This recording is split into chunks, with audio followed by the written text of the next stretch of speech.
해독에 대해서 홍동주 저 해독 세 번째입니다. 해독은 왜 필요한가요? 인체에는 독이 얼마나 있나요? 태아에게도 독이 있나요? 해독하면 살이 빠지나요? 해독 후 요요 현상은 왜 생기나요? 해독 전의 준비 사항은 무엇인가요? 해독은 며칠 정도 하는 것이 좋나요? 해독은 얼마나 자주 해야 하나요? 해독 시 꼭 열을 올려야 하나요? 해독은 얼마나 자주 해야 하나요? 해독 시 물은 얼마나 마셔야 하나요? 해독하면 많은 질병이 좋아지나요? 해독 후에 보식은 어떻게 하면 좋을까요? 해독은 모두 좋나요? 해독의 부작용은 없나요? 해독의 종류와 방법의 차이가 있나요?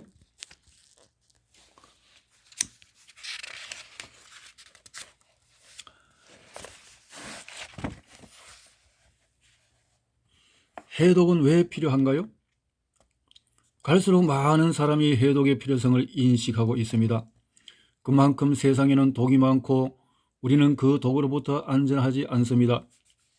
이제는 건강을 지키려면 해독해야 한다는 것을 당연시할 정도로 우리는 매일 독과의 전쟁을 벌이고 있습니다. 그 중에서도 중금속은 무거운 금속으로 몸에 상당한 악영향을 끼칩니다. 중금속이란 비소, 안티몬, 납, 수은, 카드뮴, 주석, 아연, 바륨, 비스무트, 니켈, 코발트, 망간, 니즈, 바나듐, 셀레늄 등 주로 주기율 표상의 아래쪽에 위치하는 비중 4 이상의 무거운 금속 원소를 말합니다. 근래에는 이러한 중금속으로 인해 건강을 잃는 사례를 종종 볼 수 있는데 대표적인 것이 세집증후군입니다. 세집증후군. 아무것도 하지 않으면서 건강을 바라는 것은 미친 것이다. 그림을 봅니다. 체내에 축적이 되는 육식과 식품, 방지제, 석유화학으로 농약, 샴푸, 약, 스트레스, 신진대사, 식품, 첨가제, 대기오염, MSG, 담배. 자, 세집증후군은 아토피와 천식, 기관지염 등의 질환을 일으킵니다. 배기가스에 혼합된 산화질소물의 미세먼지도 문제를 배가하고 있습니다. 특히 도시에 사는 사람은 중금속으로부터 안전을 기대하기가 쉽지 않습니다.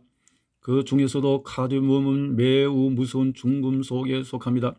이 중금속이 인체에 들어가면 뼈가 약해지고 대사가 어려워지며 심지어 생명까지 잃고 맙니다. 카드뮴으로 발생하는 질병이 그 유명한 이타이 병입니다. 먹거리에 함유된 중금속의 비중은 갈수록 점점 더 늘어나고 있다. 그 중에 비소는 암을 일으키는 주범으로 종종 생수에서 발견됩니다. 이는 치명적인 독극물로 우리의 주식인 쌀에서도 검출되어 적지 않게 문제가 되고 있는 물질입니다. 비소는 일단 체내에 들어오면 30-40년간 배설되지 않고 그렇다. 그림대로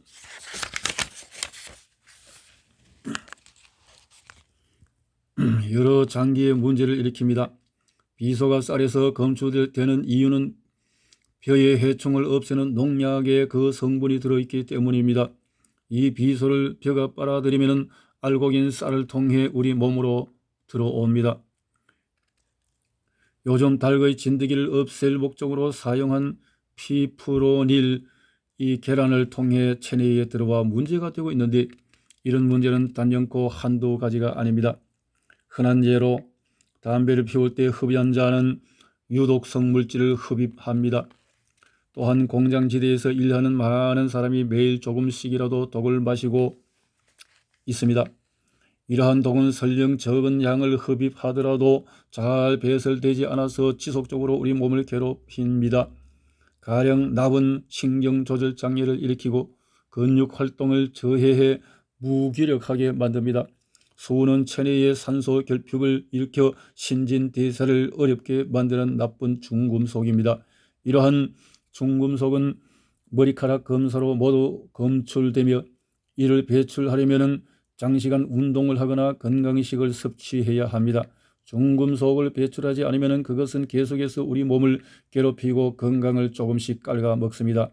그런데 안타깝게도 우리 주위에는 온통 중금속 투성이입니다.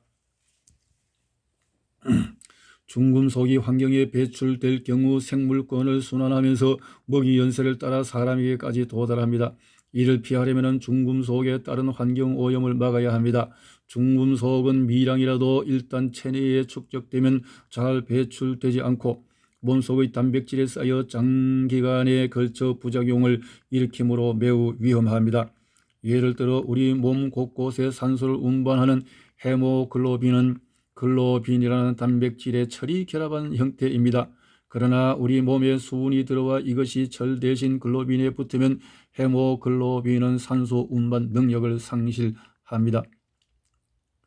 남은 신경과 근육을 마비시키고 카드뮴은 폐암을 일으키거나 뼈를 무르게 합니다. 망가니즈는 뇌와 간에 축적되어 성장 부진과 생식 능력 저하를 유발합니다. 인체에 1에서 1.5kg은 독으로 쌓여 있다. 독, 중금속, 질병을 유발하는데 이렇게 무서운 것이 중금속 독 그림이었습니다. 인체에는 독이 얼마나 있나요? 인체에 독이 얼마나 있는지, 그 독이 몸에 어느 정도 영향을 미치는지 사람마다 다릅니다. 사실 독의 무게를 재는 것은 불가능하지만 대략 몸무게의 1.5kg으로 보면 됩니다. 해독 시 1.5에서 3kg의 감량 효과를 보는 것은 독이 배출되었음을 의미합니다. 역으로 우리는 평소에 약 1.5kg의 독을 몸에 지닌 채 살아가고 있습니다. 해독을 하고 나면 근질량이 증가했음을 알 수 있습니다. 이는 해독으로 열이 발생하면서 그 열을 저장하려고 근육이 증가하기 때문입니다. 따라서 근질량이 발달한 사람은 몸속의 독의 양이 적습니다. 반대로 근질량이 부족하고 체지방이 많은 사람은 독이 많고 그것도 전반적으로 분포되어 있습니다. 그런데 해독을 할 때에는 체지방이 배출되거나 감소하지 않습니다. 해독 이후에 다이어트를 해야 체질량이 감소하며 한 달에 3에서 10kg까지 감량할 수 있습니다. 이처럼 인체의 독은 해독으로 분해하고 다이어트로 배출해야 합니다. 그림을 봅니다. 1.5kg 독살. 자, 이렇게 빠진다. 숙변으로 독으로 해독을 해야 되겠습니다.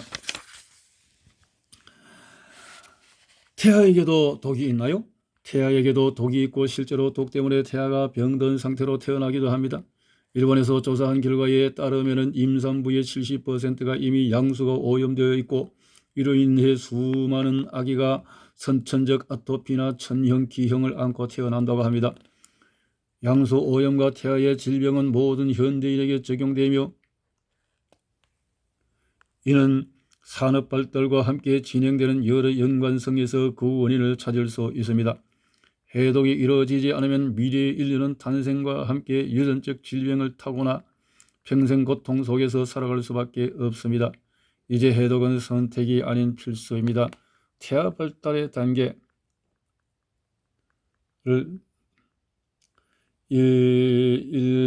첫째 1에서 3개월째의 뇌세포, 4개월째 눈, 코, 다리, 4개월 점차 눈, 코, 심장, 6개월의 골격, 머리, 밤낮 구별하고 골격이 완성되는 것이 9개월 피하 지방이 늘어나고 표정 연습이 되어져서 감각치기가 완성되는 것이 10개월로 이루어지는군요. 해독하면 살이 빠지나요? 이 문제는 다루기가 좀 조심스럽습니다. 해독의 목적은 다이어트가 아니라 몸속 독을 제거하는 데 있기 때문입니다. 앞서 말했듯이 만약 지방이 독으로 인해 형성된 것이라면 해독과 동시에 살이 빠질 수 있습니다. 그렇지만 이것은 체지방 감소라기보다 독 감소라고 보는 것이 현명한 판단입니다. 살이 찌는 데는 여러 가지 원인이 있겠지만 우선 몸속 대사 문제에서 비롯됩니다. 대사가 잘 이루어지지 않으면 살이 찌고 거기에는 독이 있습니다. 대사를 어렵게 만드는 것은 바로 독입니다. 이는 이물질이 붙어 있는 상태로 장작에 불을 붙이면 그 이물질 때문에 연소율이 떨어지는 것과 같은 이치입니다. 연소율이 떨어지면 영양소의 열량을 에너지로 전환하기가 어렵고 이에 따른 에너지 부족은 체온 저하를 넘어서 비만으로 진행됩니다. 해독은 결국 연소율을 높이는 것이며 연소율이 높아지면 체지방이 빠져서 감량 효과를 보게 됩니다. 해독과 다이어트는 근본적으로 다르다. 다이어트를 위해 해독은 필수다. 해독의 목적은 독을 제거하는 것이고 다이어트의 목적은 몸의 필요 이상의 체지방을 제거하는 것이기 때문에 영양학적으로 식이요법이 필요하다. 해독 후 요요 현상은 왜 생기나요? 해독 후 요요 현상이 발생했다면 이는 해독을 잘못한 경우입니다. 일반적으로 해독 후에는 요요 현상이 잘 발생하지 않습니다. 해독 시 열이 충분히 생기지 않았거나 숙면을 취하지 못했을 때나 따뜻한 물 공급이 원활치 않았을 경우 그리고 몸에 무리와 부담을 준 경우 등이 여기에 속합니다. 또한 해독 식품 중에는 제거되지 않은 독성 물질이 포함되어 있거나 오염된 물을 섭취했을 경우에도 영향을 미칩니다. 몸이 해독과 동시에 또 다른 독이 유입되는 상황에 맞닥뜨리면서 다시 독이 쌓인 탓입니다. 해독을 하면 몸이 매우 예민해지므로 신중하면서도 조심스럽게 진행해야 합니다. 그래야 요요 현상이 발생하지 않습니다. 요요가 발생했다면 잘못된 해독을 한 것입니다.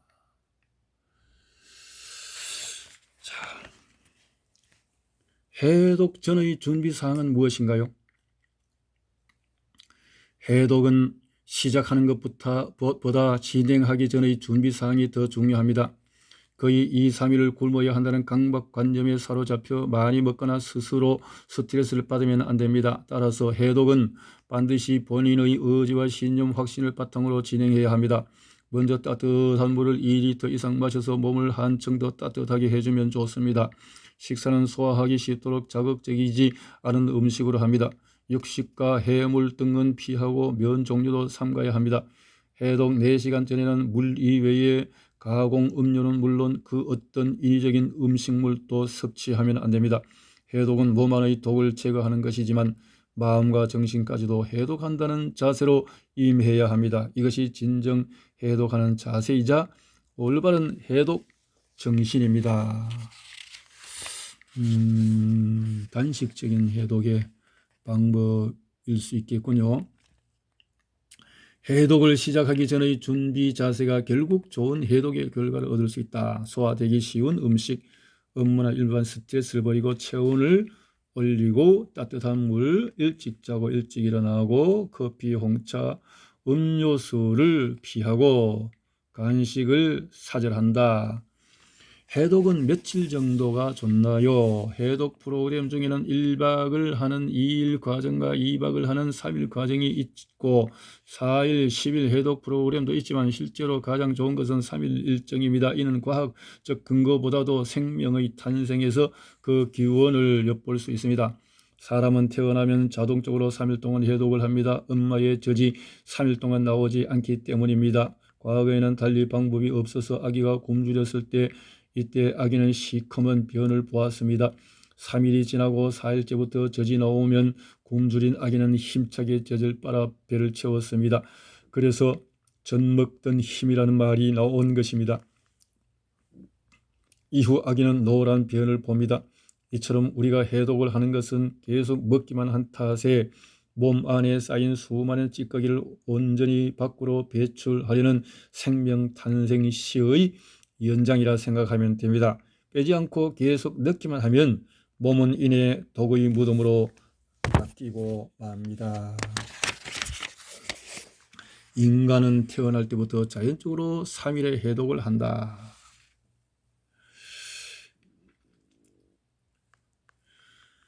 해독은 얼마나 자주 해야 하나요? 현대를 살아가는 우리는 해독을 자주 해야 합니다. 과거에는 거의 독이 없었기 때문에 40, 50대에 한 번 하면 되었지만 지금은 상황인지라 자주 하는 것이 좋습니다. 독을 자주 빼주어야 건강을 지킬 수 있기 때문입니다. 3일 일정으로 해독을 처음 실행했다면 2주 이내에 2차를 하는 것이 좋습니다. 그리고 시간과 몸이 허락한다면 분기별로 하는 것이 좋으며 적어도 1년에 2번은 하는 것이 좋습니다. 우리 몸은 굶거나 휴식을 취하면 더 좋아집니다.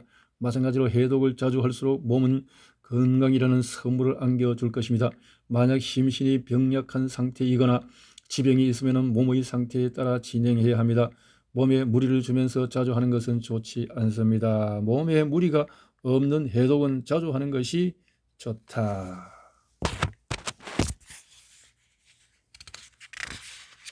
이렇게 해독 시 꼭 열을 올려야 하나요? 해독을 실행하면 몸은 열을 내뿜기 시작합니다. 독이 많거나 쌓여 있다는 것은 곧 몸이 저체온화 상태에 혹은 열 부족 상태에 있음을 말합니다. 따라서 해독은 반드시 열이 동반됩니다. 열이 많거나 심한 정도에 따라 배출하는 독소의 양이 달라지므로 열을 충분히 공급해 주는 것이 좋습니다. 하지만 체온을 올려주는 여러 가지 도구 중에 혹시 머리의 열을 올리는 것이 있다면 이는 삼가해야 합니다. 몸에서 열을 일으켜 머리로 발산하는 것은 괜찮지만 직접 머리에 열을 쬐거나 공급해서는 안 됩니다. 머리에 들어온 열은 시상 하부에 영향을 주는데 이때 시상 하부는 온몸에 열이 가득하다고 인식해 몸을 차갑게 만들려고 합니다. 반대로 해독하면서 몸을 차갑게 하거나 안정을 취하지 않으면 몸은 해독을 감추고 독을 더욱 감싸려고 합니다. 그러므로 몸에는 열을 공급하고 머리는 그대로 두어야 합니다. 머리는 시원하게. 그래서 반신욕이 좋다 이 말이죠. 해독은 얼마나 자주 해야 하나요? 현대를 살아가는 우리는 해독을 자주 해야 합니다. 3일 일정으로 해독을 처음 실행했다면 2주 이내에 1년에 2번은 좋다. 우리 몸은 굶거나 휴식을 취하면 더 좋아진다. 해독 시 물은 얼마나 마셔야 하나요? 해독할 때 반드시 물을 공급해 주어야 한다. 하루 4리터 이상. 물은 많이 마실수록 좋다. 만약에 4리터 이상의 물을 마실 수 있다면 그렇게 하는 것이 좋다. 이때 물은 반드시 따뜻하게 마셔서 해독을 도와야 한다. 따뜻한 물에 해독에 필요한 티나 관련된 식품을 우려서 마시면 더 좋습니다. 해독 후에는 하루 평균 2리터의 물을 마셔야 하며 자기 몸무게의 0.03을 곱한 값으로 마시는 것이 이상적입니다. 음주와 과도한 업무에 시달릴 때는 물을 더 마셔야 한다. 스트레스 때에도. 이상적인 남녀의 수분 비율 및 해독 시 음용 방법은 인체 수분의 양은 67%, 해독은 3일간 하루 4리터, 해독 중에는 하루 4리터, 해독 후에는 3일간 하루 4리터, 음용, 그 후에는 2리터 이런 수준으로 마시라 이 말이죠. 해독하면 많은 질병이 좋아지나요?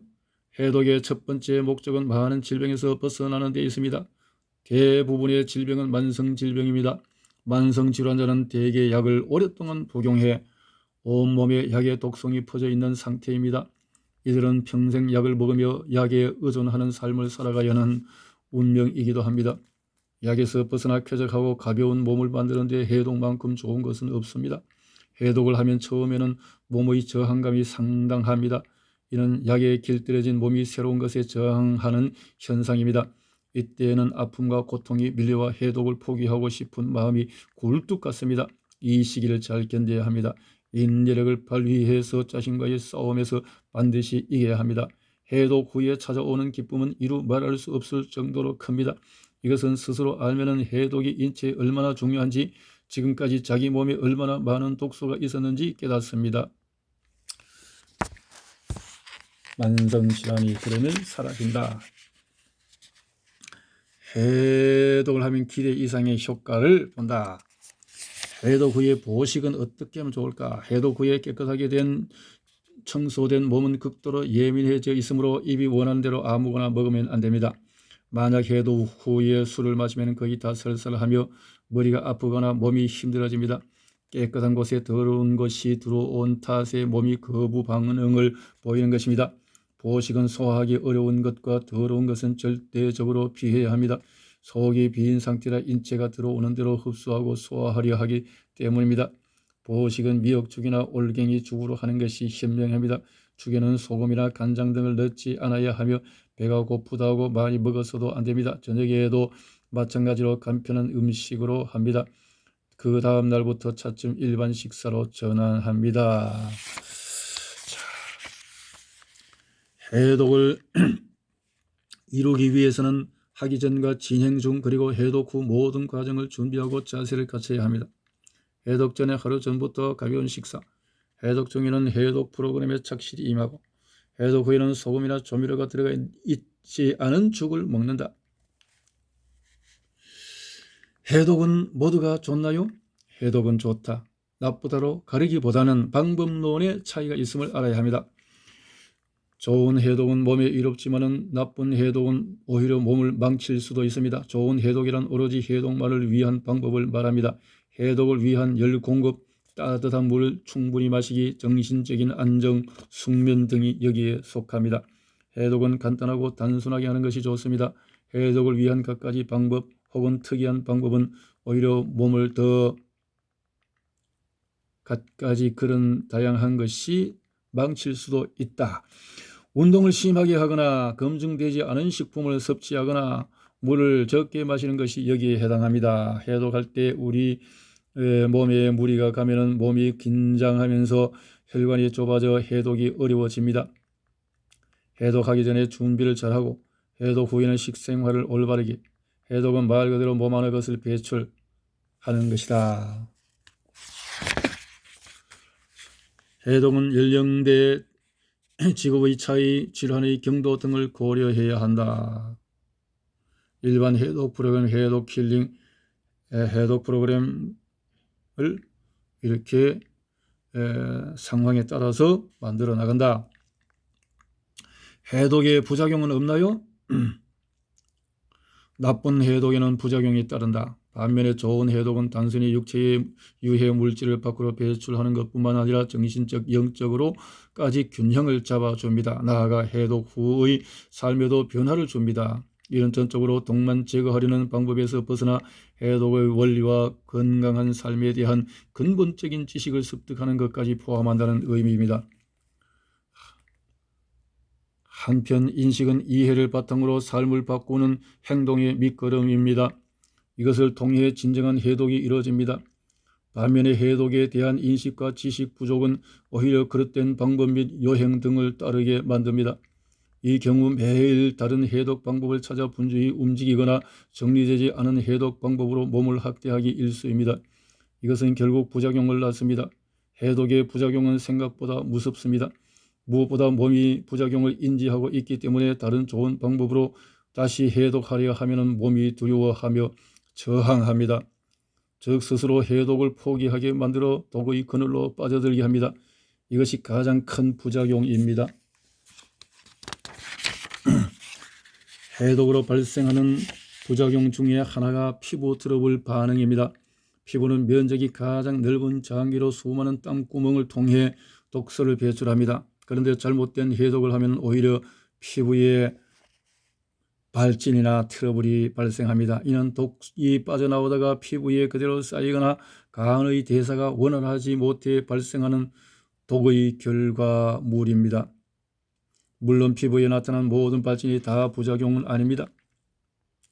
독이 계속 빠져나오거나 간에 열이 나타나면서 나타나는 호전 반응일 수가 있습니다.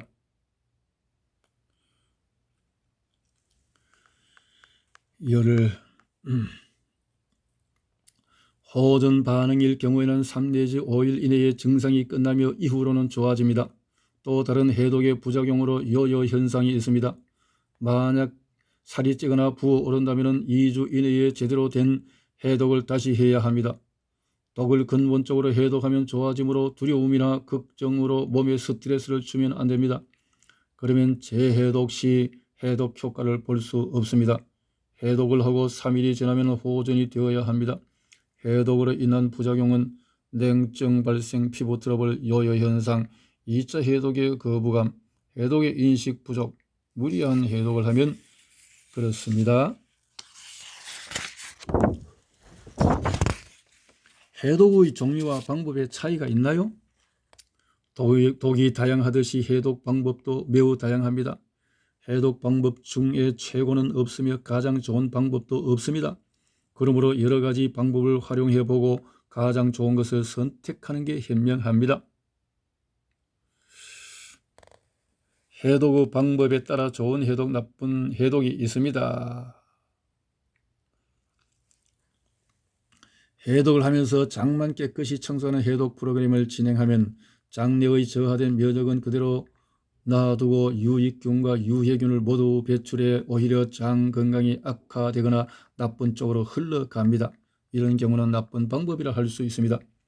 평소에 육식을 즐겼다면 몸 안에 독성 물질이 많고 산성체질 가능성이 크므로 해독 시 청열작용을 할 수 있는 방법을 곁들이는 것이 좋습니다. 육식이나 해산물을 섭취하는 것은 불안전한 해독 방법이므로 피해야 합니다. 효과가 있는 좋은 것으로 해초류를 이용한 방법, 과일, 야채를 갈아먹는 해독 주스 방법, 식물 추출 영양소를 활용하는 방법, 투경작물 및 허브를 활용하는 방법 등등이 있습니다. 이런 것을 전문가들의 가르침을 받아서 진행하는 것이 좋습니다. 단 차가운 성질의 물질이나 장에 긴장감을 주는 방법은 모두 삼가야 합니다. 가령 커피를 활용한 해독 방법은 혈관을 수축시키고 몸을 차갑게 함으로 피하는 것이 좋습니다. 물론 일정량의 카페인은 몸에 유익하다고 하지만 현대인은 카페인이 부족하기보다 오히려 과도해 심신이 필요하므로 옳은 방법이라 하기 어렵습니다. 그러나 커피의 특장점을 살린 제조법으로 몸에 유익하게 만들어 사용한다면 개인의 판단에 따라 실행할 수도 있습니다. 이렇게 다양한 해독의 방법을 자기의 몸에 맞추어서 상태에 맞추어서 하면 도움이 될 것이다. 해독을 진행하면 몸에 여러 가지 증상이 나타나는데 이것을 호전 반응이라는 거죠. 호전 반응을 잘 이해해야만 해독을 또 성공적으로 할 수가 있을 것 같습니다.